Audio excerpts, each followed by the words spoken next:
Olhe para mim, Santa Igreja, que vai morar nos céus. Eu tenho certeza e plena consciência que cada um dos que estão presentes aqui nesse congresso conhece a urgência da qual a igreja está passando na face da terra. E eu já aviso logo um começo de pregação, que esta mensagem não é apenas uma mensagem profética, é uma mensagem de alerta da parte do Espírito de Deus a cada um de vocês. E assim como a própria Bíblia diz, quem tem ouvidos ouça o que o Espírito diz à igreja esta noite. Um alerta que eu vos dou através da palavra de Deus. Estamos vivenciando os últimos momentos da igreja na face da terra. Isso eu não vos falo da boca para fora. Talvez alguns dizem, desde os tempos dos meus avós eu ouço isso, pastor Jonathan Carlos, e nada ainda aconteceu. Então eu acho que você está morando dentro de uma caverna. Muita coisa está acontecendo diante dos vossos olhos. O meu avô dizia que o tempo dele era um tempo de crise. O meu pai diz que o tempo dele era um tempo de crise. Eu digo que o meu tempo é um tempo de crise. Quando meu filho vier à terra um dia, ele dirá que o tempo dele é um tempo de crise se Jesus não tiver voltado até lá. Eu digo isto porque através dos anos, os anos têm se, e eu vou falar isso aqui de maneira clara, apertado até entenderem que é um tempo de crise. E isto que está diante dos vossos olhos e bem escancarado, não está escancarado como um zero à esquerda. O próprio Jesus grandão da Galileia disse que quando estivesse muito perto de voltar, nós veríamos o mundo padecer e perecer como em dores de parto. Eu sei que quando você pensa em dores de parto, a primeira coisa que você imagina é uma mulher que está pronta a dar à luz. E eu sei que as mamães poderão me corrigir agora. Toda mulher que está pronta para dar à luz, quanto mais perto chega de ela dar luz à sua criança, as dores do parto diminuem o tempo entre si, mas aumentam a sua intensidade. Todas as vezes que Jesus menciona sinais do arrebatamento dentro da Bíblia, o que ele está mencionando é, eu não direi que os sinais surgirão quando eu estiver perto de voltar, porque sempre houveram guerras, rumores de guerras, sempre houve doenças, sempre houveram terremotos. Mas quando eu estiver perto de voltar, o tempo entre os sinais vai diminuir, assim como as contrações de uma mulher que está a dar à luz diminuem, e as intensidades das suas dores aumentarão.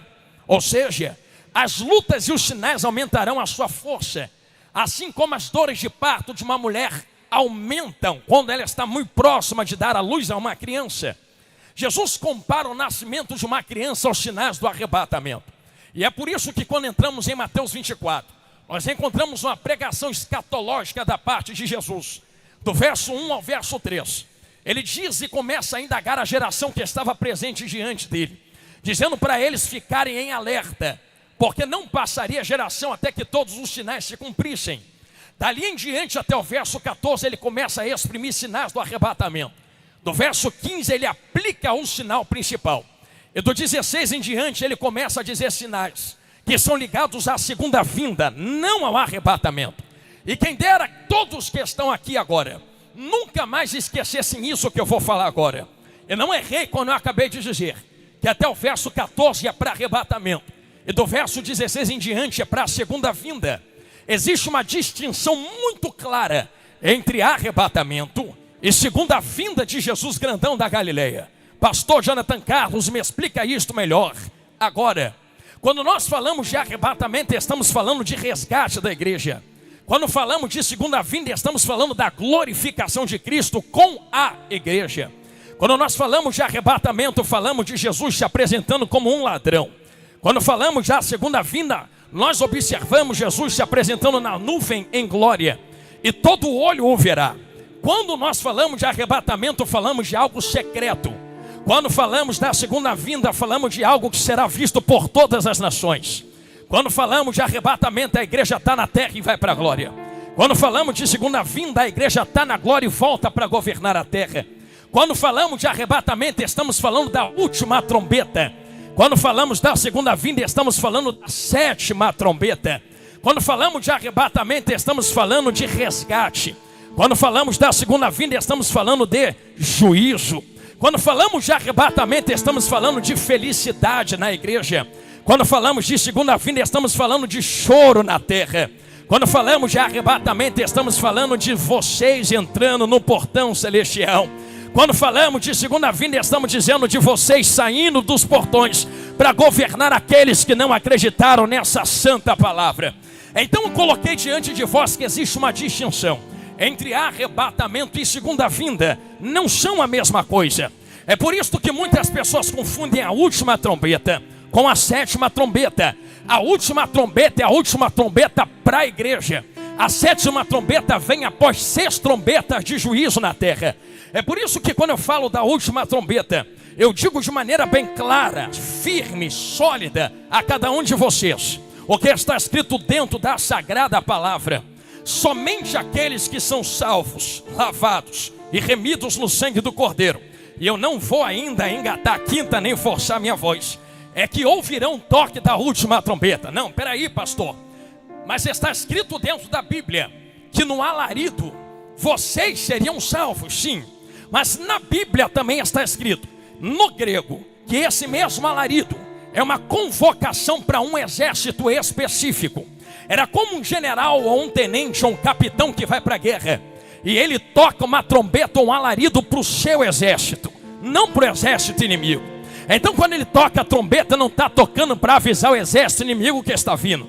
Com carinho, que estratégia é esta? De que eu vou para a guerra e aviso o exército inimigo que estou indo para a guerra. Ele não avisa a terra que está vindo. Ele só convoca quem é os seus para entrar no seu exército.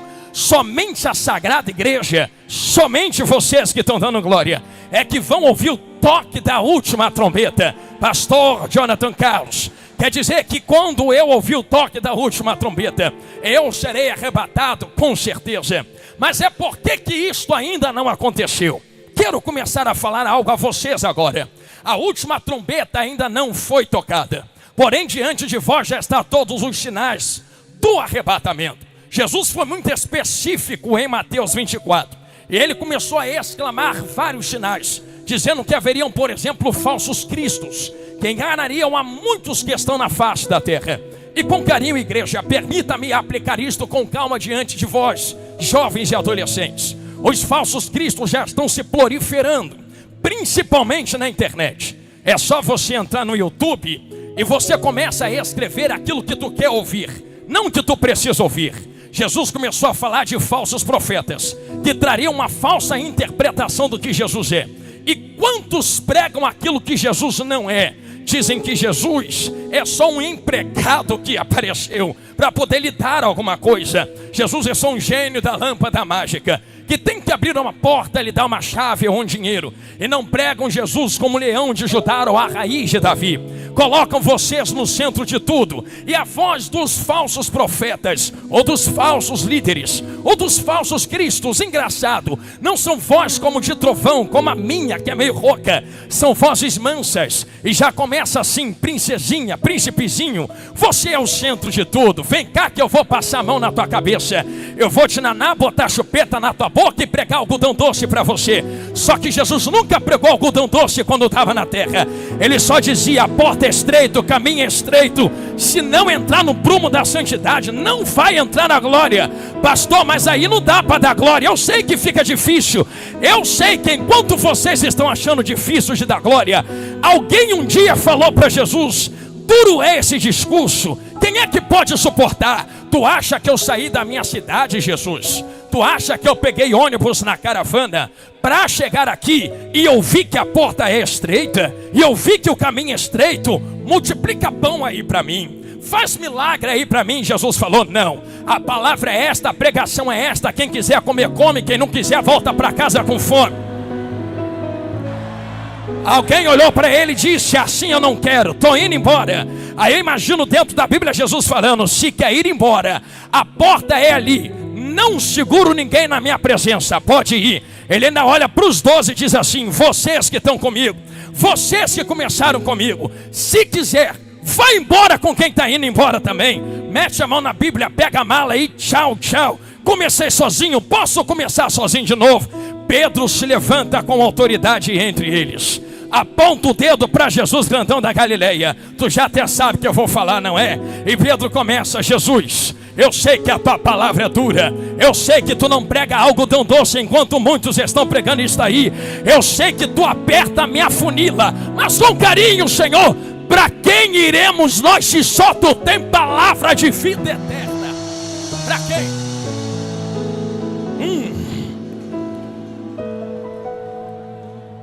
Não se enganem, Sinop. Muitos falsos cristos e falsos profetas têm se levantado na nossa geração. Jesus mandou, vou abrir um parênteses. Você nunca estranhou que somos a geração que mais tem acesso à informação, mas também somos a geração que mais padece com depressão, angústia, vazio e solidão. Tem um porquê. Pergunta alguém dos antigos se eles tinham as crises que nós temos hoje em dia. Não tinha, porque gastavam tempo em joelho, em oração, buscando o verdadeiro Cristo. Hoje em dia a gente vai para a internet ouvir o que quer, e alguém passar a mão na nossa cabeça, dizendo: você é o centro de tudo. Só que nós não somos o centro de tudo. Se é tudo dele, por ele, para ele, ele é o centro. Quem sou eu nessa história toda? Eu vou falar de mim, pastor Jonathan Carlos. O pastor Jonathan Carlos é só um servo tão pequeno. E se você me olha daí de baixo aqui em cima, e talvez alguém tenha um pensamento dizendo: do porque tu prega, tu é maior do que nós. Negativo. Do porque eu prego, eu sou menor do que todos que estão aqui, porque eu vim servir vocês um alimento a uma mesa. Estamos em um restaurante, vocês estão sentados à mesa, e eu sou só um garçom colocando a comida diante de vós. Vocês são maiores do que eu. Vocês são maiores do que eu dentro desse reino aqui. Pastor, em si nós somos maiores do que ti. Porque é que muitos pastores, pregadores ou profetas se comportam como se fossem celebridades. Ei, Jesus, doeu, curou. Se comportam como se fosse a última cocada, a última Coca-Cola, a estrela no deserto. Eu posso afirmar uma coisa diante de vós: lá no inferno vai ter muita estrela pop. Lá no inferno vai ter muita estrela de pregador. Lá no inferno vai ter muita gente que brilha dizendo: eu achei que meu nome me salvava, eu achei que meu poder me salvava, eu achei que minha exegese me salvava. Alguém vai olhar para eles e dizer: é porque tu cantou, pregou, profetizou no nome dele. Mas para entrar lá não é ter nome, não é ter fama, é ter o nome escrito no livro da vida.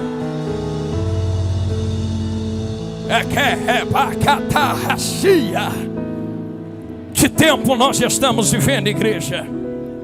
Tempo onde profetas trocam a verdadeira mensagem para poder fazer cortes de internet e lacrar diante da igreja. Tempo em que mudam a verdade para não perder uma porta. Ah, que saudades dos tempos onde os profetas falavam que Jesus mandava e não negociavam o evangelho para poder manter uma porta aberta. Se abre a porta ou se tranca a porta. Eu diante de vós hoje vos convoco a ser uma geração que não se importa com as portas que se abrem ou que se trancam na terra. Vos convoco uma geração que levanta a verdadeira bandeira do evangelho e que proclame a verdade, não importa o preço de perda que possamos ou tenhamos que pagar. Pastor, mas e se eu perder dinheiro? Fala a verdade. Mas e se eu perder amigos? Fala a verdade. Mas e se eu perder minha fama? Fala a verdade. Mas e se eu perder minhas redes sociais? Fala a verdade. Mas e se eu for cancelado? Seja cancelado dando glória, falando a verdade. Eu estou sentindo que tem gente compreendendo que estamos vivendo o tempo de Mateus capítulo 24, verso 14 e 15. E este evangelho será pregado em testemunho de todas as nações. Ah, avivamento gostoso. Eu poderia falar esta noite aqui diante de vós. Quem me ouve diga glória a Deus. Eu poderia expressar diante de vós os terremotos, os maremotos, os furacões. Eu poderia vos falar do esfriamento de amor, meu Deus. Eu poderia vos falar de tantas coisas. Eu poderia vos expressar a perseguição. perseguição contra a verdadeira igreja. Eu vou abrir um parênteses e eu vou procurar uma melhor forma de alocar esta palavra no vosso coração. Eu sei que no Brasil, existe algo de perseguição contra nós. Mas com carinho, são exatamente 9h20 da noite. Quem é que entrou aqui dentro do grande templo com um fuzil na mão para matar vocês? Quem é que entrou aqui para cortar minha cabeça porque eu estou falando de Jesus? Quem é que entrou aqui para levar as meninas escravas, vocês sabem do quê? Enquanto vocês estão dando glória aqui, tem gente lá no lugar que eu fui semana passada na África, que está morrendo na mão de terroristas. E ele diz assim: eu posso morrer, me fura todo e deixa meu sangue correr, mas eu não vou negar Jesus. Estão morrendo, mas não negam. Enquanto vocês estão dando glória livres aqui, tem gente lá no Oriente Médio, no Afeganistão, sendo fuzilado pelos terroristas, porque não nega Jesus e estão dizendo: me mata, eu vou para a glória, mas Jesus eu não nego. Enquanto vocês dão glória aqui, tem gente lá na Ásia, Coreia do Norte, China, que estão dentro de calabouços e prisões, dentro de cavernas, se escondem debaixo da terra para poder cultuar a Cristo, e dizem: nos prendam, nos matam, mas eu não vou negar Jesus. Enquanto vocês dão glória aqui, tem gente lá na América do Norte sofrendo contra a cultura woke que se levantou para espremer a Bíblia e dizer que a Bíblia está errada e certa é a ideologia deles. Estão sofrendo cancelamento de todo lado, mas estão dizendo: não vou voltar atrás, me cancela, mas eu vou com Jesus até o final. Enquanto vocês estão dando glória aqui, na América Latina tem ditadores se levantando, que estão prendendo pastores, prendendo padres, prendendo cristãos. Eu volto a perguntar: tem gente que tem liberdade aqui dentro para dar glória a Ele esta noite? Enquanto está adorando, tem gente no planeta que queria estar aqui, não pode estar. Sabe o que me deixa triste?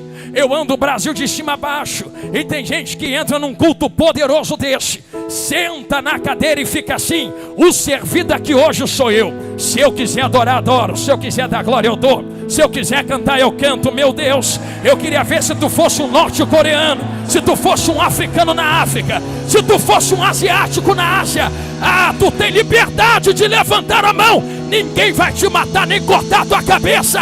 Por que que tu não usa a tua liberdade para adorar a Ele aqui dentro essa noite? Ei! É carrocia. Quantos queriam ter a liberdade que vocês têm? Porém, eu preciso dar um alerta que muitos não vão sorrir para mim agora. Sei que a palavra é pesada, mas preciso vos direcionar naquilo que o Espírito Santo me mandou. É que Jesus disse que a igreja seria perseguida. Eu vou fazer uma pergunta e eu estou falando com calma mesmo, porque eu quero que vocês pensem. Lembra que eu quero que só você, se você der glória, só dê glória se entender o que eu estou falando. Caso seja isto ou não seja isso, eu não vou forçar teu entendimento para você dar glória. Eu não estou preocupado de sair daqui hoje dizendo que eu preguei muito, não. Eu estou preocupado com que você entenda o que eu estou falando. Jesus disse que a igreja seria perseguida. Olha para o panorama de muitas igrejas brasileiras, eu não estou falando todas. Tem igreja brasileira amada pela terra.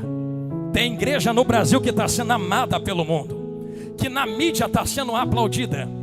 E o pecador se sente tão bem dentro dela, dizendo: eu me sinto bem aqui dentro. O pecador não é confrontado. Meu Deus, tem igrejas que recebem gente de fora e a pessoa não muda de vida, continua na prática do pecado e levanta a mão para adorar dizendo: eu sou aceito por Deus. Eu queria que eles me mostrassem na Bíblia onde Deus nos aceita. Deus não aceita ninguém que está aqui dentro. Pastor, é heresia? Não, é Bíblia. Deus não me aceita. Por isso Jesus veio morrer na cruz do Calvário. Mas quando Jesus veio para a cruz e ressuscitou, Paulo deu um grito dizendo: já estou crucificado com Cristo. Deus não me aceita, vivo não, mas eu morri, e o que Ele não aceita morreu.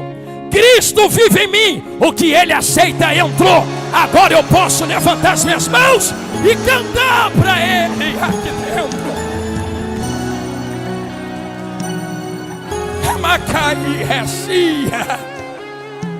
A verdadeira igreja é perseguida. Eu posso lhe dar um recado santo. Se tu é perseguida na tua casa, na tua rua, na faculdade, no trabalho, na escola, meu Deus, até mesmo entre os irmãos santos da igreja, fica triste não. Tem gente que entra até em depressão, estão me perseguindo. Minha filha da glória, nunca se joga pedra em árvore que não dá fruto. Se estão jogando pedra, é o maior sinal de que tu ainda é uma verdadeira igreja de Deus na face da terra. Oh, Assembleia de Deus em Sinop, dê glória pelas pedradas que chegam da terra contra a igreja. Esse ainda é o maior sinal de que estamos esperando o toque da última trombeta. Porque assim está escrito: e quando eu for e vos preparar um lugar, eu voltarei novamente e vos receberei para mim mesmo, para que onde eu estiver, ali vós possais estar também. Ah, que mensagem profunda! Eu vos pregava 5 minutos atrás acerca do arrebatamento da igreja. Preciso colocar alguns pontos escatológicos diante de vós. Não se canse, continue focado no caminho que estamos percorrendo. Quem ainda caminha comigo, diga glória a Deus. Jesus foi bem claro e categórico, santa igreja: o arrebatamento será secreto. E nós que cremos em um arrebatamento secreto, precisamos compreender que após o arrebatamento da igreja a história continua. Eu farei uma pergunta simples e quem é de Bíblia pode responder com glória ou com aleluia. Muitos andam dizendo por aí: Jesus, eu vou mexer numa casa de marimbondo agora. Muitos andam dizendo por aí: a igreja vai ficar na grande tribulação. Eu digo de altar: se tu quiser ficar, tu fica, mas a igreja vai cantar para Jesus lá na glória. O pau vai estar quebrando aqui na terra e tu vai estar marchando lá nas ruas de ouro. Eu estou salvo, eu estou com Jesus aqui dentro, eu estou cantando para Ele aqui na glória, eu estou louvando ao Rei da eternidade. Pastor, por que é que eu não vou ficar na grande tribulação? Existem 3 pontos para nós pensarmos que estão acontecendo nesse exato momento. Primeiro, se nós ficarmos na grande tribulação, graça já não é mais graça. Jesus não pagou o preço do pecado pela metade, Ele pagou inteiro. Eu não sou justificado pelas minhas obras, mas pela graça. E se a graça me justifica por inteiro. A ira de Deus desvia de mim. Eu não tenho que pagar mais preço na grande tribulação. Não porque eu fiz alguma coisa, é porque Jesus entrou na frente e rasgou a cédula de morte que era contra mim. Ah, pastor, mas espera aí, se tu está falando que a graça me livra, então por que a graça não livrou os antigos? Por que Paulo perdeu a cabeça? Por que Pedro foi crucificado? Aí precisamos entrar em Mateus 24 no que Jesus falou. Existem até o verso de número 15 sinais de arrebatamento. Todo sinal de arrebatamento é natureza contra homens e homens contra homens. Deus não meteu a mão na terra ainda. Terremoto, natureza contra homem. Maremoto, natureza contra homem. Guerras, homens contra homens. Fome nos homens. Esfriamento do amor nos homens. Quer ver Deus meter a mão na terra? 7 selos, 7 taças, 7 trombetas. O sol perde a luz. 1/5, 1/3, 1/4 da humanidade morre. Isso é Deus descendo espada. Até o verso 15 Deus não toca. Então a graça me livrou da ira. Mas eu, pastor Jonathan Carlos, ainda passo as provações da vida. Ainda sofro tufão, terremoto, maremoto, esfriamento do amor, fome. Isso ainda não é a ira de Deus. Com carinho, igreja. Se a ira de Deus ainda não se apresentou e já está do jeito que está, você quer ver mesmo e ficar aí para ver a ira de Deus? Eu vou ser o primeiro a subir no toque da última trombeta. Eu é que não quero ver Deus irado contra a terra. Porque do diabo Deus me livra, de mim mesmo Deus me livra. Eu quero ver quem é que vai livrar das mãos de Deus quando Ele decidir descer para fazer justiça. Quem entendeu isto que eu falei, diga amém. O segundo ponto do porquê nós vamos ficar na grande tribulação é porque se nós ficássemos na grande tribulação, nós veríamos o anticristo. Cheguei aonde Jesus mandou chegar. Agora eu quero começar a pregar. Se eu visse o anticristo, eu poderia marcar o toque da última trombeta no arrebatamento. Pastor, me explica melhor. É porque quando o anticristo se apresentar em carne, ele vai precisar de 3 coisas para assumir a terra. Ele precisa de controle da economia, controle político e controle religioso. Já estamos vendo que toda a política está se ordenando para o controle de um só homem. Eu estava no hotel orando junto da minha esposa antes de vir para cá. E quando eu liguei a televisão, quando eu estava me arrumando, assim estava escrito: houve uma reunião nos Estados Unidos entre 2 presidentes, não vou citar nome. E os presidentes da Europa se levantaram para dizer: porque esta nação rompeu com esta nação, agora precisamos levantar um novo líder mundial que vá à frente do mundo livre e nos livre de todas as guerras. Já vai haver um controle político, também vai haver um controle econômico. Eu não vou falar rasgado nem profundo para não enfadar os irmãos, mas já há toda a tecnologia virtual para haver total controle econômico na face da terra, dinheiro livre. E também já há um acordo entre os maiores líderes religiosos para que haja um único controle religioso no mundo. Já assinaram uma carta magna dizendo que no tempo propício as religiões em favor da paz abrirão mão do seu poder para que o único líder governe sobre todas elas. A política já está preparada, a religião já está preparada, a economia já está preparada. E quando o anticristo se apresentar, ele vai governar a terra com rédeas por 7 anos. Assim está escrito na palavra de Deus. Em 3 anos e meio, ele quebra a aliança com Israel. Quem diz que a igreja vai ficar na face da terra, diz assim, tá vendo? Ele vai quebrar a aliança com Israel. E após 7 anos Jesus volta. Ou volta nos 3 anos e meio, ou volta nos 7 anos. Só que aí você vai ter que rasgar muita coisa da Bíblia, porque também está escrito na Bíblia que daquele dia e daquela hora ninguém sabe. Então só imagina se eu e você fica na grande tribulação. Eu ia pegar meu calendário, eu ia esperar o anticristo se apresentar. Quando ele se apresentasse com os poderes nas mãos, fazendo 7 anos de aliança com Israel, eu ia dizer: opa, olha o anticristo ali. Deixa eu marcar 3 anos e meio no meu calendário, ou deixa eu marcar 7 anos. Jesus volta em 7 anos, já entendeu, né, profeta?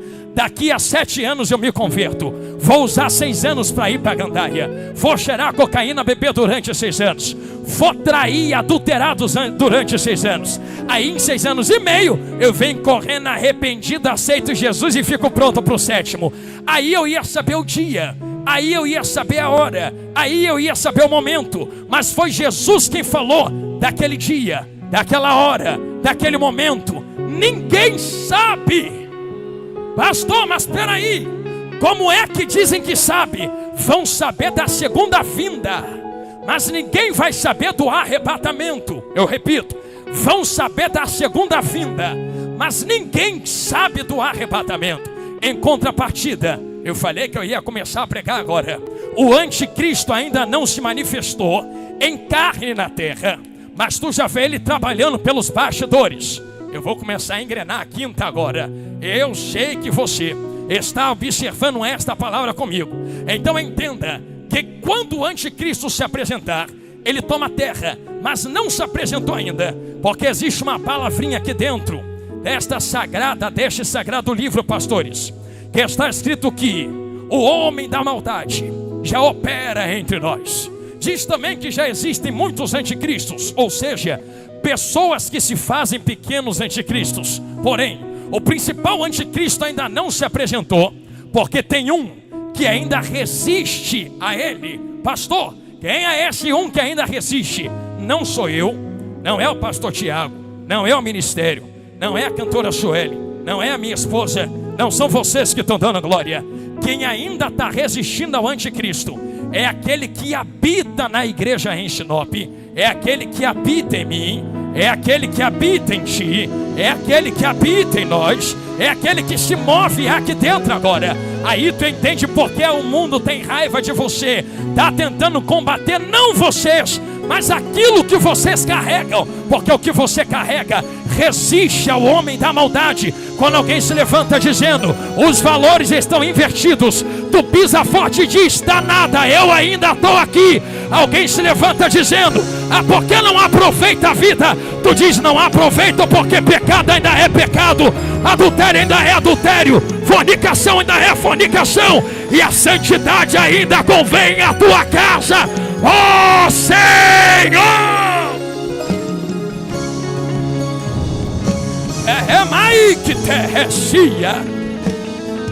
Quem é esse que resiste, pastor Jonathan Carlos?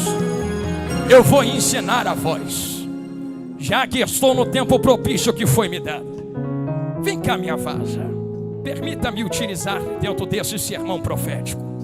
Linda de Jesus, olha que coisa linda. Tu és santa de Deus, eu agradeço a Deus por ter me dado você. Não conseguiria fazer nada do que faço se tu não estivesse do meu lado. Existe algo que Jesus falou dentro da Bíblia, igreja, acerca de Mateus 24 e 25. Jesus não termina a pregação em Mateus 24. Em Mateus 25, ele começa a contar uma parábola das 10 virgens, 5 loucas, 5 prudentes, que faz parte de um casamento judaico. Só tente imaginar um casamento judaico. Eu sou judeu, minha esposa é judia. Se eu, como judeu, quero casar com ela, eu iria até ela e diria assim, te amei, quero casar com você. Ela diria para mim, se tu quer casar, pague o dote. Eu, como judeu, pagaria um dote e diria para ela assim, agora que eu paguei o dote, estende as mãos, filha, você vai segurar esta lamparina, fica com esta lamparina, porque eu vou precisar ir embora. Ela iria me perguntar, por que tu vai ir embora? Eu diria para ela, vou embora, porque quem casa quer casa. Vou preparar um lugar para onde eu estiver, entenderam? Você possa estar também.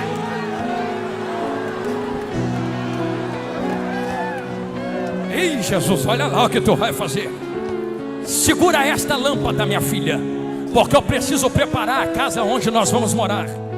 Fica alerta, porque eu estou indo, mas eu te faço uma promessa.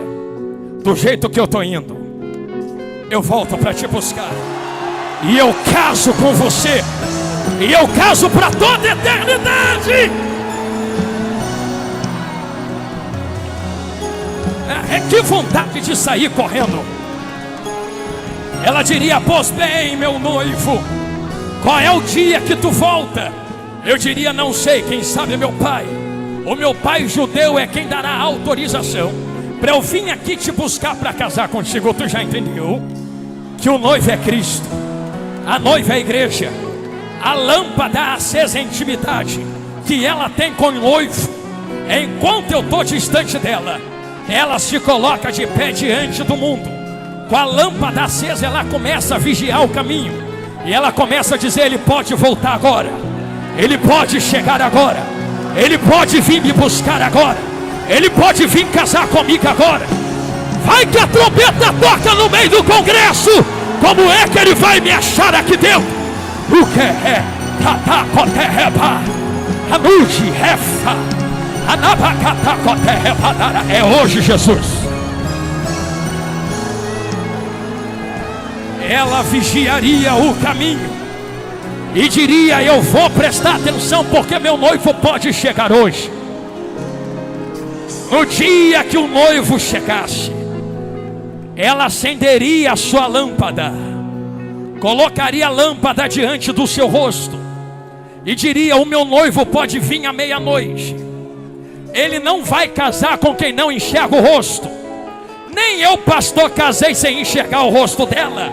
Jesus também não vai casar com a igreja se não enxergar o rosto da igreja. Aí a noiva diz, eu vou acender a lâmpada. Enquanto a lâmpada está acesa, ilumina o meu rosto.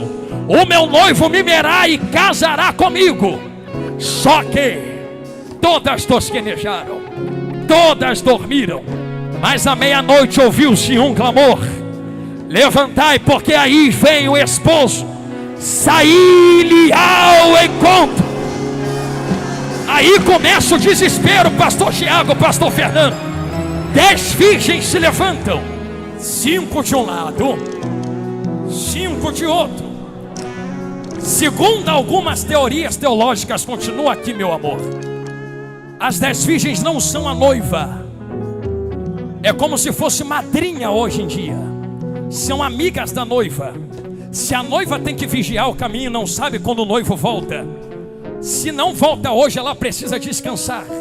Quando ela descansa, outra virgem assume o lugar dela para vigiar. Se enquanto a virgem estiver vigiando, o noivo vier, quem estiver na vigia acorda todo mundo para entrar no casamento. Sempre vai ter alguém de vigia. Porém, aquele dia todas dormiram. Ninguém estava vigiando, ninguém estava alerta. Mas o noivo ama tanto que mandou alguém na frente gritando: acorda, acorda, acorda, acorda, acorda. Não vou te forçar da glória se quiser na palavra. Acorda, acorda, acorda, acorda.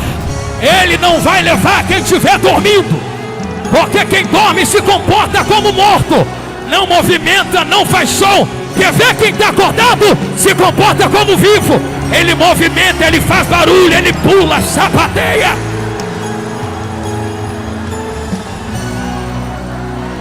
Ei, Cauí, reteca, toqueteia. O desespero toma conta, igreja. 5 prudentes se preparam, 5 loucas se desesperam. Eu não tenho azeite, estou chegando aonde Jesus mandou. Eu não tenho azeite, preciso de azeite. Passam pela noiva, chegam até as prudentes e dizem: dai-nos do vosso azeite, porque eu preciso entrar na festa onde a noiva está entrando. A prudente vira para a louca e fala: eu dá para ti? Vai procurar com quem vende. Enquanto foram, o noivo vem, pega a noiva, as 5 prudentes entram. A porta se tranca, depois alguém bate na porta dizendo: deixa eu entrar também, mas já é muito tarde.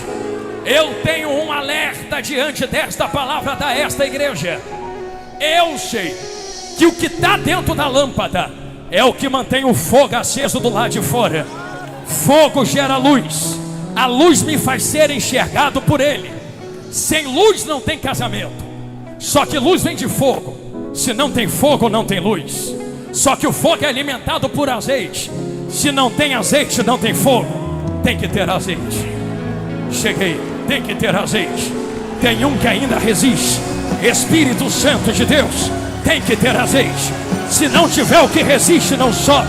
Se não tiver o que resiste, não entra. Se não tiver o que resiste, não casa. Tem uma chama acesa na terra. O mundo está fazendo de tudo para apagar o fogo que está aceso dentro da Assembleia de Deus.